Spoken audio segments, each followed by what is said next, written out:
Welcome to the Charity Show Bites, your quick-fire dose of charity sector stories, insights, and a little bit of nonsense between our main episodes. I'm Tim Bainan. And I'm Piers Townley. And today we're breaking out the paddling pool, sticking on the sun cream, and diving headfirst into some of the most wonderfully weird summer campaigns the UK charity world has ever cooked up. You know the kind of stuff. Ideas that sound like they came from a heatwave-induced brainstorm and somehow worked. From ice cream vans to inflatable flamingos, these are the summer stunts that made us smile, scratch our heads, and, importantly, raised cash and awareness at the same time. So, let's get into it.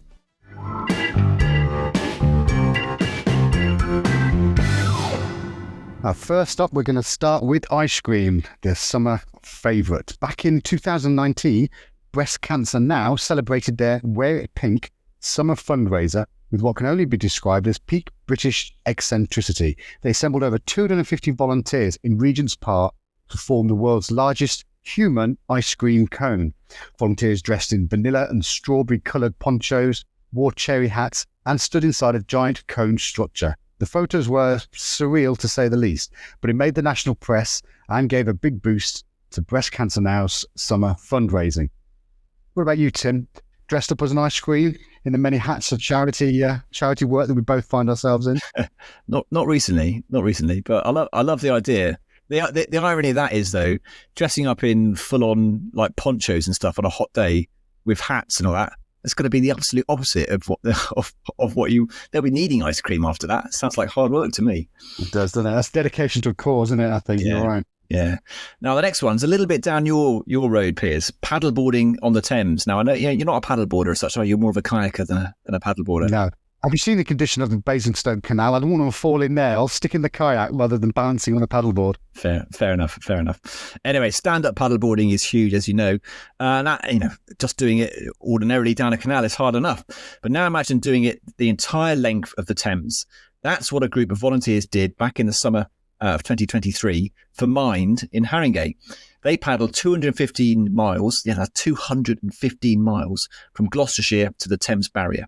They called it SUP for Mind, so SUP for Mind, and raised more than £40,000 in the process. They battled blisters, sunburn, and some seriously moody swans, which I've also heard can be found on the Basingstoke Canal. I don't know if you ever come across some moody swan pits.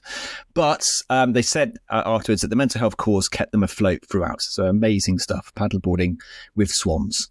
Yeah, literally with a swan. I've had a swan not attack me, but gently persuade me to leave the area. I was out kayaking.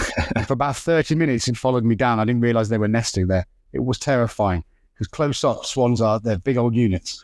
I remember my parents telling me that they could take your finger off a swan. It was always break an arm, wasn't it? I mean, they're pictured in these raging Jurassic Park kind of like monsters of the waterways, but they're probably not that bad.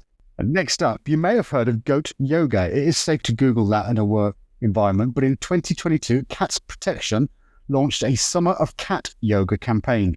Think outdoor yoga sessions in community spaces, but with rescue cats wandering around, climbing on people, mid-downward dog, as it were. It was a huge hit with social media, as has goat yoga been. But this raised awareness for cat adoption. The campaign pops up in Brighton, Manchester and Glasgow. A great turnout, lots of cat selfies and some very zen feline fans. Although I couldn't think of anything worse than having a cat crawl all over me when I'm trying to concentrate on my yoga. No, yoga's meant to be stress-free, isn't it? I imagine trying to do it with a load of cats around you actually makes you more stressed, I imagine. Blimey. But goat, I can imagine a goat anyway. Where'd you get the goats from? I mean, they must be why goat yoga? That's bizarre, isn't it? Anyway, right, next up, we've got the Great British Bake Off in a heatwave. So this was back in the summer of 2018. The one, I don't know if everyone remembers 2018, the summer, it was pretty much when the UK pretty much melted. It was that hot. Well, despite that, it didn't stop Macmillan's summer bake-off supporters. And in fact, they leaned into it, as it were.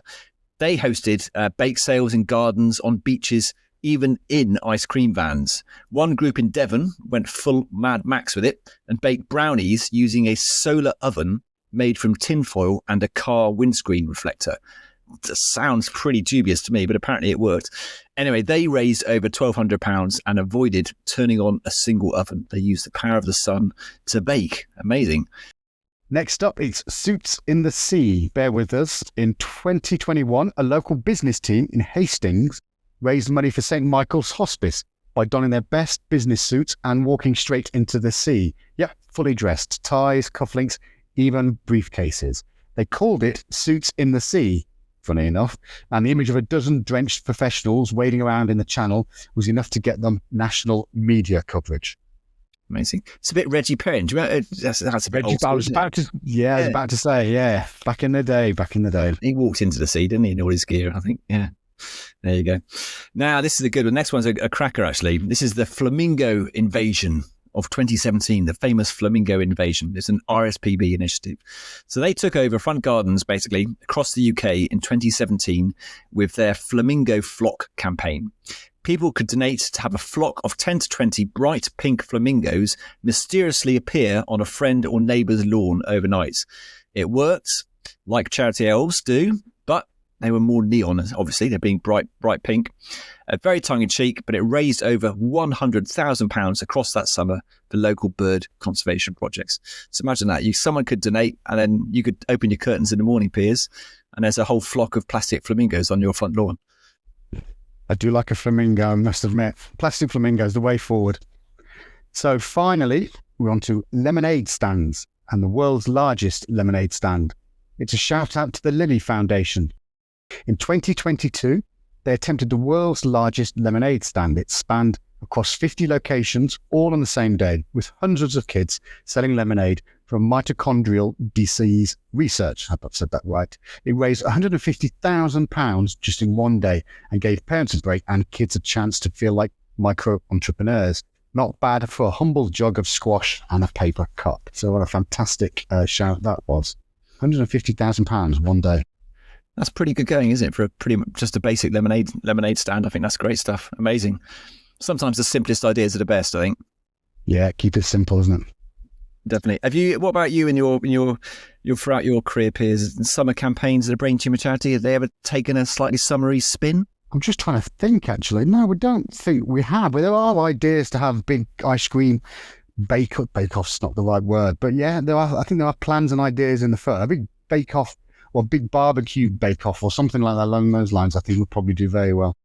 Yeah, I think I've done barbecue style campaigns in the past with just getting people together for barbecues and stuff. I think it works quite well in the summer to do something outdoors, whatever it is. But some amazing campaigns there, and really fascinating to see and hear all about that wonderful variety of bizarre and often quite amusing summer campaigns.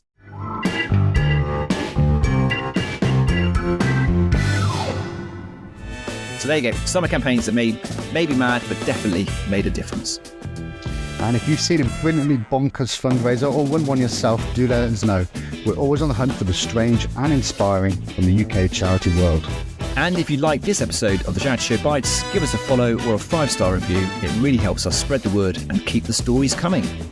Thanks for listening, and we'll see you next time with more weird and wonderful charity goodness. Remember though, stay cool out there. It's still pretty warm, and maybe keep your suit dry.